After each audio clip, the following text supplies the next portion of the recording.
It's Friday. You know what that means here on the show. It's time for another edition of the Weekly Friday Mailbag right here on Locked On Panthers.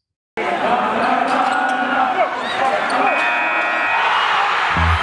Locked On Panthers, your daily Carolina Panthers podcast.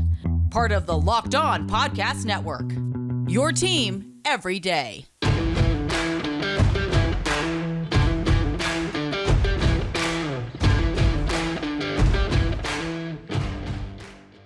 Welcome into another edition of the Locked On Panthers podcast, a part of the Locked On Podcast Network. I'm your host, as always, Julian Council, talking Carolina Panthers with you every Monday, Tuesday, Wednesday, Thursday, and Friday. Your team every single day throughout the weekday. That's what we do here on the Locked On Podcast Network. Make sure to subscribe to the show on YouTube. We're finishing up our second week on the show, and I've already had people, over 200. Subscribe to the show on YouTube. So make sure that you do that as well. And if you're not watching the show over on YouTube, make sure to rate, review, and subscribe to the show over on Apple Podcasts. You can also check us out on Spotify and wherever you listen to this show and all of your favorite shows across the Locked On Podcast Network. And be sure to follow me, Julian Council, right here on Twitter at Julian Council, because every day, every Friday, like today, I answer your weekly Friday mailbag questions. You can also, just reach me every day if you want to by adding me at Julian Council or DM me at Julian Council, but send in your weekly Friday mailbag questions. If you did not do that this week, let's go ahead and get right into them, starting off with Carolyn, who says, "Hey, Julian, thanks for single-handedly keeping Panther fans somewhat sane this past season. I don't know if I'd say somewhat sane, but I'm happy to hear that you've stayed sane, Carolyn, and thank you."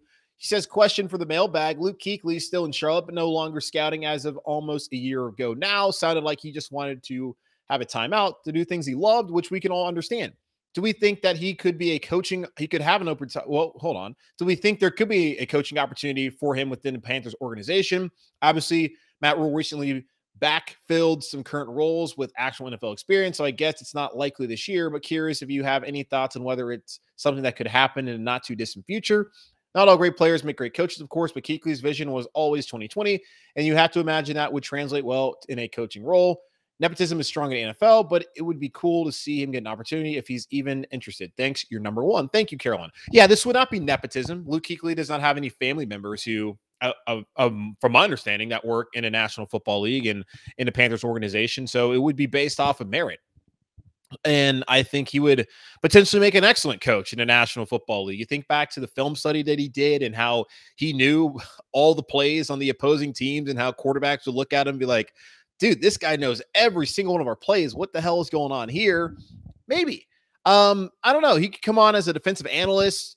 You would think that if he was going to take on a coaching role, it would probably be under Sean McDermott in Buffalo, who he played for, and maybe even Ron Rivera up in Washington. Not maybe even, but Ron Rivera would make a lot of sense with the Washington Commanders. And I guess Steve Wilkes now here in Carolina. Now, he's not the defensive coordinator. He's a secondary coach here in Carolina. That might lead Luke Kuechly to want to come back.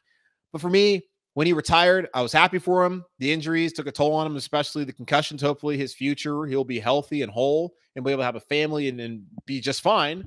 And he got into scouting, and I understood in a way that he had just retired. He wanted to still be a part of football, and now was his way to be a part of football. But I was very happy to hear when he stepped down because, dude, he's young. He's got a lot of money. If I was young, I'm young. I'm 28, about to turn 29 soon, and I don't have a lot of money. If I did, I wouldn't be talking to you guys. But either way, I like talking to you guys anyway. But if I was in a situation, and I know it's hard to step in someone's shoes, but I would want to take time away, and I'm happy he took time away. So will he step back in the not too distant future to be a coach? I don't imagine he's going to stay away from the game very long. And even this past season, you saw him hanging out in Buffalo where Panther fans freaked out and like, oh my God, the Panthers are alienating Luke Kuechly. How could they be doing this? No, he's just hanging out with his friends. And he did the same thing up in Washington. So maybe one day, Carolyn, and I would love to see Luke back here on the sidelines. And hell, it'd be really cool if one day he was the head coach of the Carolina Panthers. But it's also going to be up to Luke whether he wants to do that or not. So we'll see how that plays out. By the way, Carolyn, you're number one.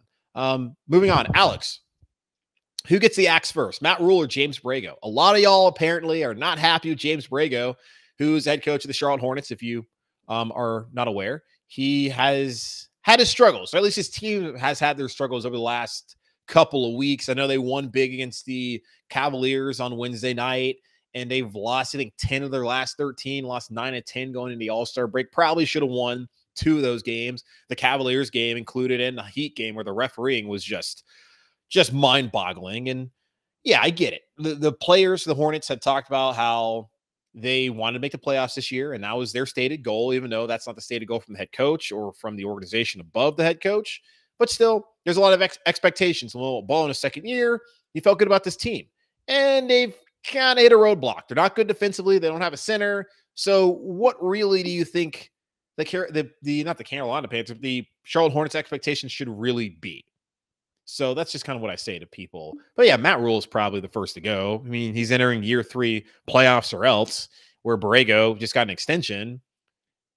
And look out, Miguel Ramirez, who's the new manager for the Charlotte Football Club, which is owned by David Tepper. Apparently, according to Grant Wall, who's one of the leading, maybe the top soccer writers here in America, talked about on his podcast a week ago how Tepper almost fired Ramirez because he said the team was screwed, which does not inspire confidence at all a couple of weeks prior to the season kicking off, and that he was the coach that he thought might be on the lookout to potentially lose his job in MLS. So let's add that name. But I would say Rhule, of the 3 major coaches here in Charlotte, he'd be the one who's first to get the axe.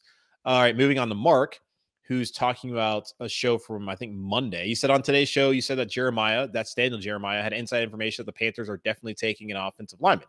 I never said definitely. I said that it was on the Rich Eisen show. He was a guest. He said the Panthers were dead set on an offensive lineman, according to a source within the organization. You imply that it would be the number 6 pick, even if it's a reach. And the source told Daniel Jeremiah, I didn't imply, the source told Daniel Jeremiah when talking to Rich Eisen, that they're dead set on offensive lineman at 6, even if it would be a reach, which is why he has Trevor Penning from Northern Iowa currently projected as his number 6 pick to the Carolina Panthers. Mark also goes on to say Jeremiah never said the Panthers were definitely using the 6th pick on offensive lineman, which I never said, Mark. I said that Daniel Jeremiah was dead set. Read the tweet, listen to the show, use your ears. It's not that hard to comprehend. My guess is if Neal or Kwanu fall to 6, the Panthers will select him. If they are not there, it would be wise if they can find a partner to trade down in the first round and acquire an additional 2nd and 3rd round pick. Then they can plug 3 holes instead of 1. Ideally, that would be great if they could do that. I don't know what they're going to do. And I don't really have a guess right now because we haven't gone through free agency. And Jeremiah said it as much when he was talking to Rich Eisen. Geez, I can't speak today. That it would, all this is a fun exercise, mock drafts, but none of it matters until you hit free agency and see what kind of needs they fill. And I've said it before, I would rather them get a veteran instead of getting a rookie left tackle. I know that a lot of you, maybe not you, think that if you get a rookie left tackle at 6, that all of a sudden that position is fixed. That's not necessarily the case. And same thing with veteran. Might not be the case as we saw with Matt Khalil, even though if we get somebody like Teron Armstead, a lot better than Matt Khalil. But yeah, ideally, it would be great if they could trade down and get more picks instead of having just 1. But Scott Fitterer also said on Wednesday when speaking to the media that if there's a generational player there, they're not going to bypass them to get more picks. They're going to take that player. So prepare yourself for that. Let's move on to Aaron saying, in your opinion, what players are untouchable for trades this season? Also, what are your thoughts for giving up a lot of assets for a quarterback this offseason? Next year has many better options in the draft. Okay, I think Devin Leary from NC State could actually be a good NFL quarterback. Imagine that you're an NC State fan. We'll see about Devin Leary. He'll be in the spotlight this year as NC State's going to have a lot of hype going into the season as they are likely to be a top 10 team. I think he's a solid college quarterback. I don't look at him as being really a great NFL quarterback. We'll have an opportunity, and other ones that might be available are C.J. Stroud from Ohio State, Bryce Young, the Heisman Trophy winner out of Alabama. You can even think about Keaton Slovis, who was at USC, and now he's transferred over to Pitt. He could be back on the radar for NFL draft team or NFL scouts and NFL teams this year. Same thing with Spencer Rattler, who had a tough season in Oklahoma. Now he's at South Carolina. He was thought of potentially being the number 1 overall pick here in 2022. Could he get back to the top of draft boards next season? So there's an opportunity there. As far as untouchable players, I don't think anyone's untouchable. You wouldn't want to move off of Burns. He's a Pro Bowler, young pass rusher. You don't want to lose those kind of guys, especially if you're going to lose Haason Reddick potentially to free agency. You don't want to trade Taylor Moton, considering he's been durable and he's the only guard you can rely on, or not guard, but offensive lineman that you can rely on. So I would say that those 2 guys maybe are untouchable. Darnold could be untouchable, considering no one wants to touch that contract. But then again, the Texans were able to trade away Brock Osweiler. It was an old NBA salary dump type of deal that we don't typically see in NFL. And we saw it even last year where the Panthers had to pay part of Bridgewater's salary to get rid of him, even though not the same situation. Bridgewater's an actual starter in the NFL. Well, Sam Darnold probably shouldn't even be in the NFL at this point in time. So, yeah, that's kind of how I look at it right now as far as who might be untouchable for the Carolina Panthers. All right, let's take a quick pause, and then I'll get back to more of your questions here in just a moment. Football might be over for this season, but basketball is in full steam for both pro and college hoops. From all the latest odds, totals, player performance props to where the next fired coach is going to land, BetOnline.net is your number one spot for all your sports betting needs. BetOnline remains the best spot for all your sports scores, podcasts, and news this season. And it's not just basketball. BetOnline is your source for hockey, boxing, and UFC coverage and information. Head to the website today or use your mobile device to learn more about the trends in action. BetOnline, where the game starts. All right, let's get back to your questions here on this edition of the Weekly Friday Mailbag on Locked On Panthers. Starting off now with Tanner, who asked, how do they decide who speaks to the media? Speaking of the combine, is it between Rhule and Fitterer, or is it media relations, or all the above? I would imagine that Matt Rhule and Scott Fitterer and maybe even David Tepper and the rest of the organization front office kind of had a conversation of who they thought should speak. I don't think it really matters. You look at the past, I think Matt Rhule spoke in 2020. He had just taken the job, and we knew Marty Herney wasn't going to be around much longer. So why not have Matt Rhule speak to the media? And then I think last year, Fitterer had just been hired, so I believe it was Rhule.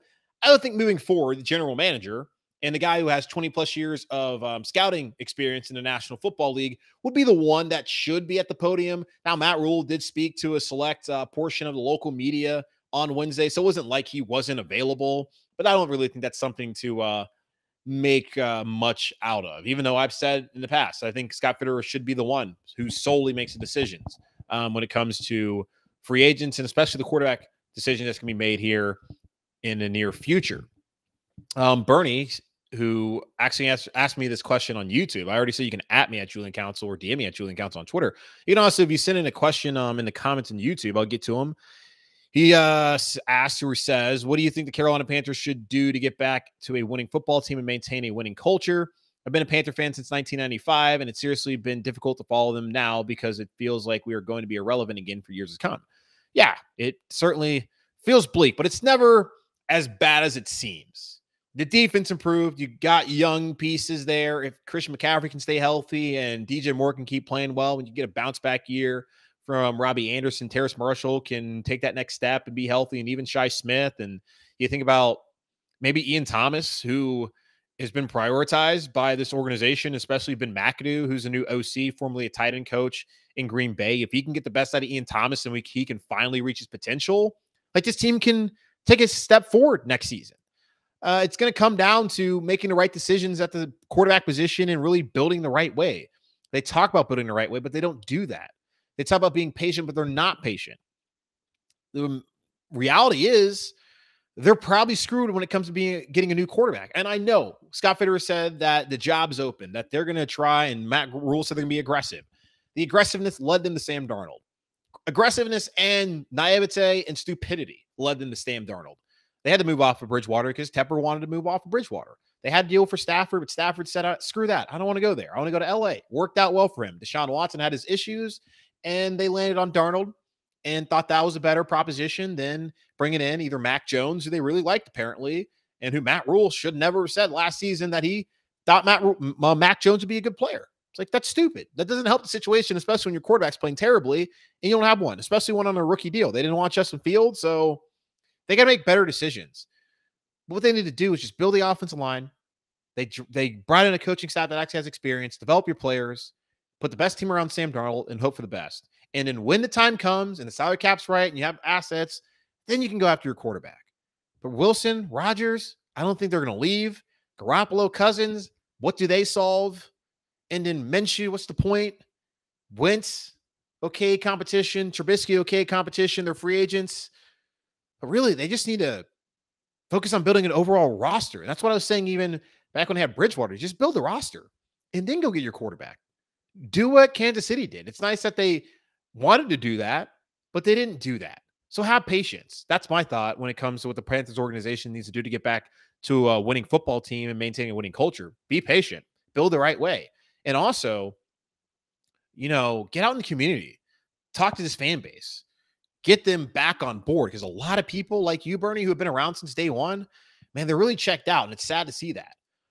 Okay, Brody, he says, imagine signing Teron.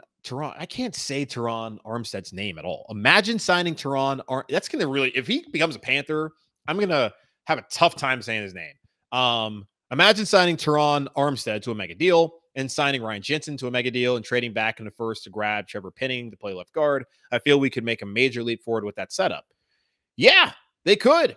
You get a left tackle who's been a Pro Bowler and All-Pro in Armstead. You get another center in Ryan Jensen who's been a Pro Bowler. I don't think he's been an All-Pro. He just came off a Super Bowl. That would be awesome. Now, do they have space to sign those guys to a mega deal? They're going to have to do some restructuring. So I don't know if that's possible to sign both a left tackle and a center to a mega deal. My thought is they're likely going to just have Pat Elflein as center next season since they signed him and they got him for cheap and he's better at center than he is at guard. Like if that's the weakest point of your offensive line, then it's not good because that's the center of that's your communication right there. But he at least has experience playing a position. He's clearly better there. Penning, is he like 6'6", like 3 feet? He's like big dude. He could play guard maybe, but is he supposed to be a guard? I don't know. But yeah, I agree with you, Brody. They could take a major leap forward as long as, they fill the other holes on defense too. And maybe, get better quarterback play, which is probably the thing that they need the most outside of the offense line. We can go back and forth on which one's the most important for the Carolina Panthers this offseason.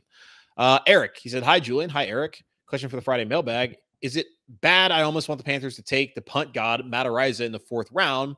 I think the collective meltdown of the fan base will be quite the scene.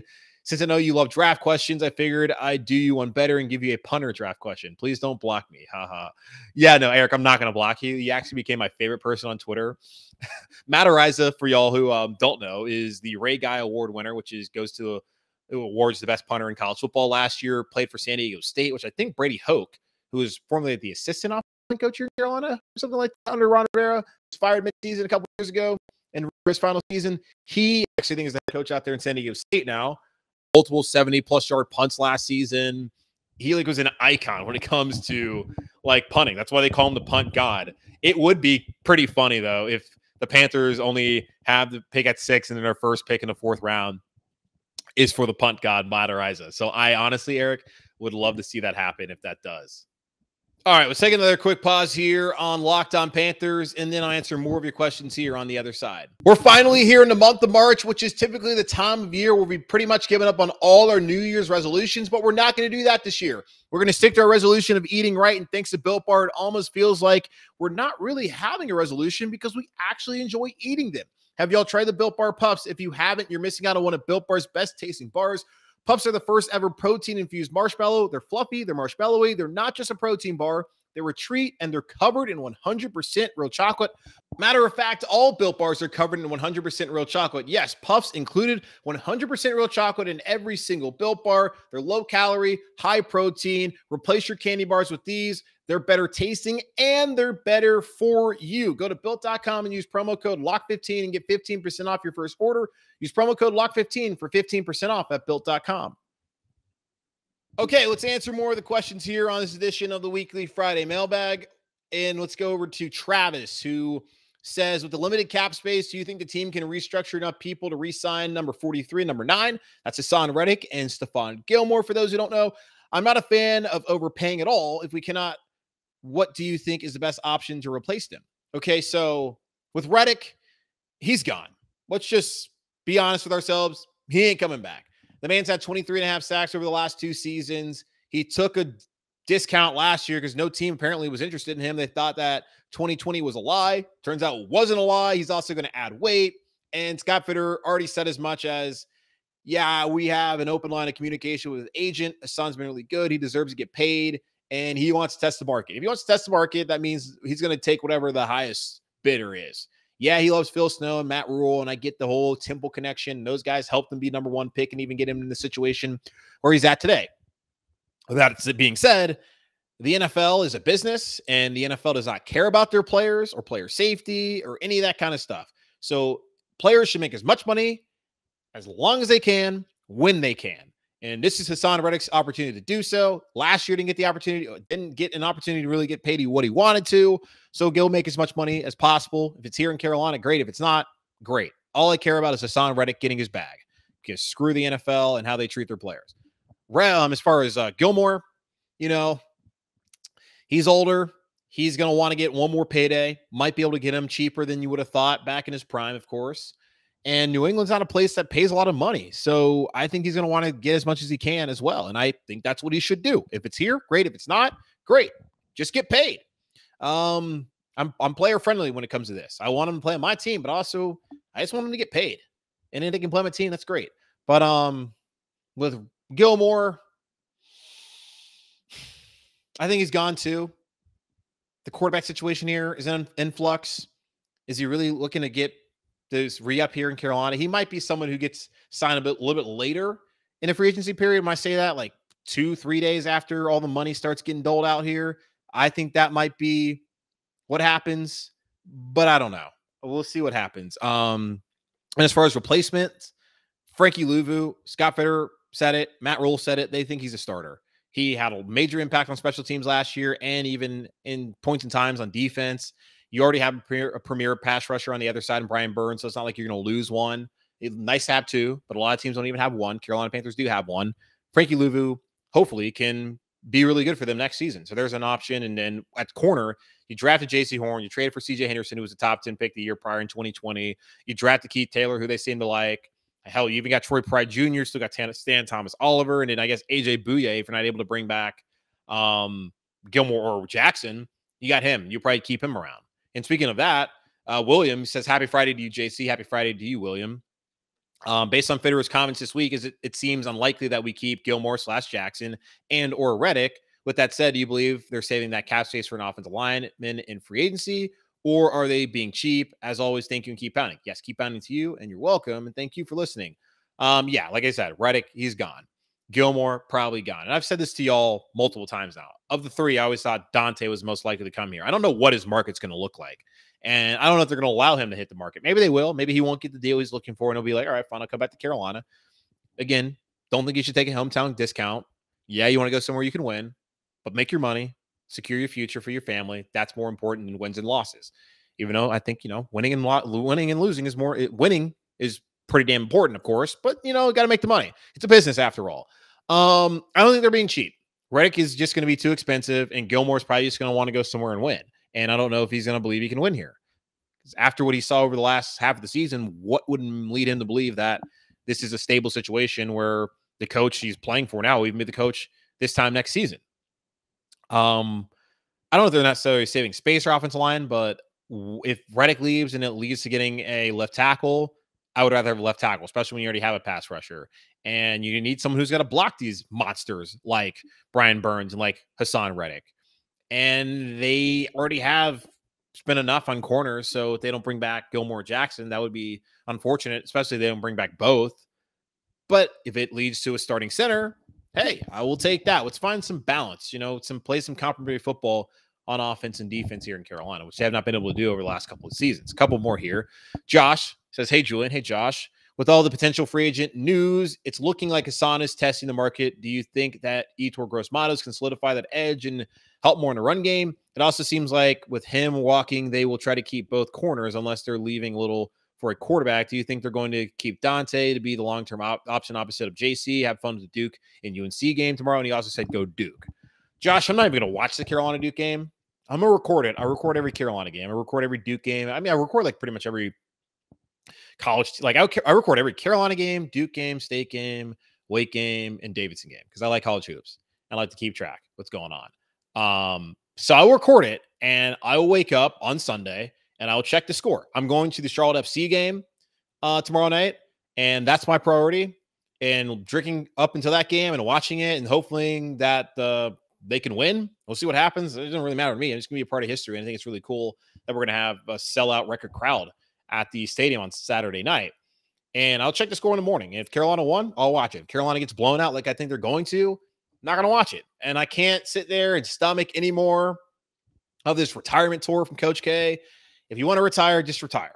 The fact that he had to come back and get his flowers and have people tell him how great he was is just sickening. Roy Williams said, you know what? I'm done. I'm not the right guy for the job. Quit. Dean Smith quit. Hell, Steve Spurrier, who I love. I read his book. He talked about, if I was never the man for the job anymore, I would just quit that day. And damn it, that's what he did. Quit in the middle of the season. Gamecocks went 3-9, lost to the Citadel that year. Probably not the best optics, especially when he showed up on College game day a couple days after quitting or retiring. But I respect that more than someone being like, you know what? My ego's so big, I need everyone to tell me how great I am. Yeah, Coach K, you're one of the greatest to ever do it. You've stood the test of time. You've recruited great players, even back to your beginning time when you had Jay Billis and Mark Allery and Johnny Dawkins, and went to 86 and lost to Louisville in the title game, and the back-to-back championships in 91 and 92. Like, they've had a lot of great teams. You've been able to adapt to the one-and-done era and winning in 2015 with those guys in with Grayson Allen and Quinn Cook. And I guess those aren't really – well, Quinn Cook is a key player, but Jaleel Okafor and Justice Winslow and Tyus Jones. Like, he's been a great coach. But did he really need to do this past season? So, yeah. Coach K, whatever, man. Respect, but also not all the respect in the world. Even though, yes, you're a great coach. But to answer your question, as I get off my soapbox there, Josh, Gross Matos doesn't necessarily fit the 285-pound like edge-setting guy that they want when it comes to stopping the run. I think their linebackers also need to be better. And with probably getting a new linebacker, like had they had, and we've been over this, and I know a lot of y'all have done it because Panthers Twitter is always upset about something. Had they kept Perryman, would have probably been better against the run last year because your boy Jermaine Carter Jr. just wasn't it, which is why he's not going to be here in Carolina next season. But I think Gross Matos can help. I think he's actually been good against the run. I also think he's going to have a major leap next season. A lot of times you see the biggest leap from your second and third year. I think that's going to happen for him. He's had injuries, had COVID at the end of last year after he was really coming on. So excited to see what he can do next season. Dante, I want them to keep Dante. I think that's the most likely option of the three that we've mainly talked about when it comes to free agents and Gilmore and Jackson and Reddick. So hopefully they do that. And they said when they drafted J.C. Horn, they said that they wanted to find someone who could play opposite of Dante Jackson. Well, if you want that to be the case, then bring back Dante Jackson. Will they? We will see. All right, final question from Randy, who's a Heels fan like me.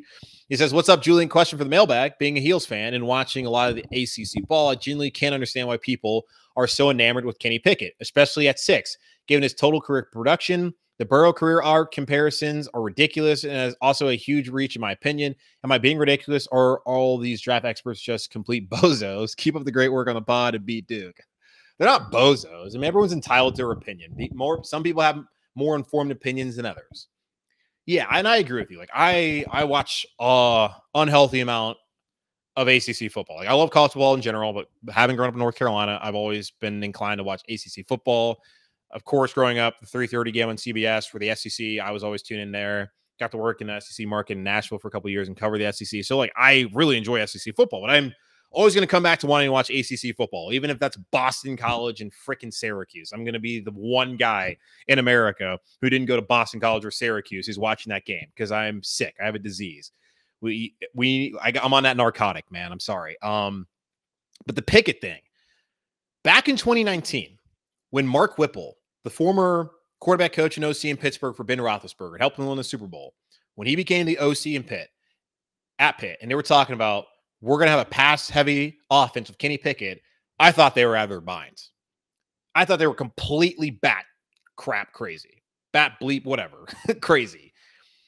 And in 2019 and 2020, they were. Because Pickett really wasn't that good. His first career start happened on Black Friday, I think, of 2018. Or maybe it was 2017. It was 2017. I was still living in Nashville. I was driving back home from here to back to Nashville that day. They beat number 2 undefeated Miami at that point in time. And he was great then, but wasn't great in 18, wasn't really great in 19, wasn't great in 2020, but then when all of a sudden was great. Like Burrow, just, like, here's the thing, like, he didn't win the job at Ohio State. Dwayne Haskins threw for 50 touchdowns and the Buckeyes won a Rose Bowl. I understand he didn't play well in the NFL and he's not as good a player as Joe Burrow, but everyone needs to stop acting as if, like, Burrow lost out to some scrub, like, especially in college, because Haskins was a baller that year at Ohio State. And he's got maturity issues. I don't know if the talent's the issue, but it seems definitely like the maturity was the issue, especially once Ron got there to Washington. And he showed up at the strip club during COVID after they lost a football game. And he got benched. Like, what are you doing? I don't see it as a similar comparison. Until this past year where Bailey Zappi or Zapp, however the hell you say his name, the Western Kentucky quarterback who transferred from, I think, like Houston Baptist, when he threw for like 60 plus touchdowns. Burrow threw for 60 touchdowns in the SEC, the Southeastern Conference, the best conference in college football, where it just means more. Kenny Pickett didn't do that. The ACC had a lot of good quarterbacks this year. The league as a whole, I don't really know how you, because if Clemson and Florida State and Miami aren't great, then people are never going to say great things about the ACC. But Wake's a good team. State was a good team this year. Clemson was, they still finished 9-3. I think they won 10 games still, right? They won the bowl game. Pitt they had a good season, and he was good. And the fact that he's learned how to read defenses because he had to go through progressions is going to help him moving forward to the NFL, which is why I think they say he's the most pro-ready quarterback. But there's a lot of bad tape. So that's a roundabout way to say I don't get it either, Randy. So Burrow is that guy. And people keep all the stories that you read, if you read any excerpts from Bruce Feldman's book about Joe Burrow, that dude's different. And Kenny Pickett ain't Joe Burrow. Like, he's not. I like the kind of swagger that he has, because he did say after they beat, I think it was Miami this year, he's like, I'm about to go out there and have a cold one, just kind of chill. I was like, hey, I like this guy. He's got a little bit of moxie about him. But is he Joe Burrow? Hell nah, man. All right, that's going to wrap up this edition of the Locked On Panthers podcast, a part of the Locked On Podcast Network, hosted by yours truly, Julian Council. Make sure, again, to rate, review, and subscribe to the show on Apple Podcasts. Also, follow us on Spotify and wherever you listen to this show and all of your favorite shows. And make sure to subscribe to the show over on YouTube. Finishing up our second week here on the channel. About 200 subscribers. Let's get that number up. Let's get to 1,000. Let's do that. Let's make that our challenge. But in the month of March, we'll do 1,000 subscribers. So tell everyone you know, subscribe to the show on YouTube. You don't have to watch. If you rather listen on the podcast, then listen on the podcast. But you still go subscribe. Help people find the show. So appreciate everyone for doing that. And again, next week, Friday, the mailbag. Again, follow me on Twitter, @JulianCouncil. DM me @JulianCouncil. Me @JulianCouncil. And I'll answer your question about your Carolina Panthers. Okay? In the meantime, enjoy your weekend. It's super nice here in Charlotte. And I'm excited for the Charlotte FC game, even though they're probably going to lose, but whatever. Doesn't matter. Just going to have a good time for the crown.